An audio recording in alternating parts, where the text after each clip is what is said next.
The Dream Tree, a story about manifesting your dreams by Glenn S. McNamee. In the quiet village of Windermere, where the skies blushed every morning and the rivers whispered gently to the trees, lived a young woman named Ilara. She was known as the kind, quiet girl who worked at the village bakery.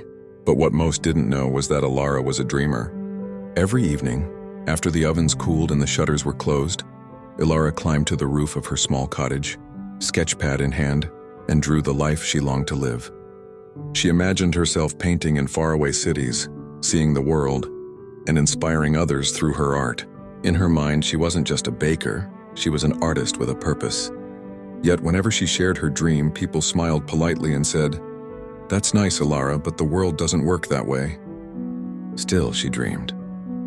One summer evening, as the sun dipped behind the hills, Ilara took a longer path home through the woods. The air was still, the sky streaked with gold, and something in her heart told her to keep walking. That's when she found it. A large, ancient tree standing alone in a small clearing, its bark shimmering faintly in the twilight. She stepped closer and saw words carved into the trunk, words that seemed to pulse with quiet power. Plant your vision. Feed it with belief, water it with action. Let go of the how. Ilara stood in silence, heart pounding. She placed her hand on the bark, then knelt at the base of the tree. Gently, she whispered, "I want to paint the world and inspire others with my art. I want to live a life full of beauty and meaning." The tree said nothing, but the leaves above rustled softly as if in reply. The air grew warmer. Something inside her shifted, like a spark had caught fire. From that night forward, Ilara lived differently. She no longer told herself maybe one day. She woke up an hour earlier to paint before work. She visualized her ideal life, not just in vague hopes, but in vivid detail. She imagined what it would feel like to sell her paintings, to travel, to stand in a gallery filled with her work. She filled her room with her art. She hung paintings in the bakery. She shared them on community boards and gifted them to travelers passing through Windermere. Then one cool autumn morning, a man walked into the bakery.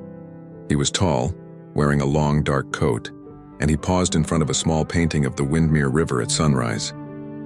"Who painted this?" he asked. Ilara, wiping flour from her hands, replied, "I did." The man introduced himself as a curator from a city gallery. "Would you consider showcasing your work?" he asked. She could barely believe it, but she said yes. The gallery show led to more offers, more cities, and soon Ilara was living the life she had drawn so many times in her sketchpad. She painted in markets in Mirador, captured the sunsets of the Sahari dunes, and taught art classes to children in mountain villages. People connected with her work. Her paintings didn't just show places, they showed feelings, they told stories. Yet no matter where she went, she always remembered the tree. Years later, after her name had become known and her dreams had expanded, Ilara returned to that forest.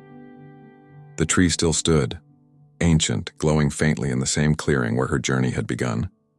She placed her hand on its bark once more. New words had appeared. "You dreamed it. You believed it. You lived it. Now inspire others." Tears welled in her eyes, but not of sorrow.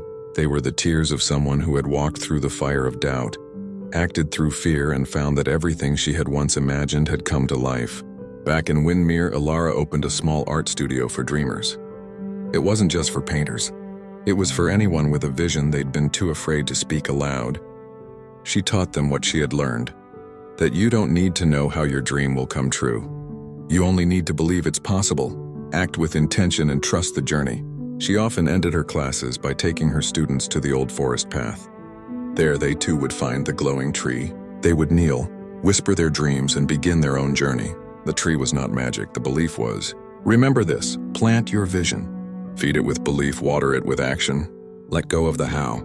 Somewhere inside you is a dream waiting to be spoken, and once it is, everything changes.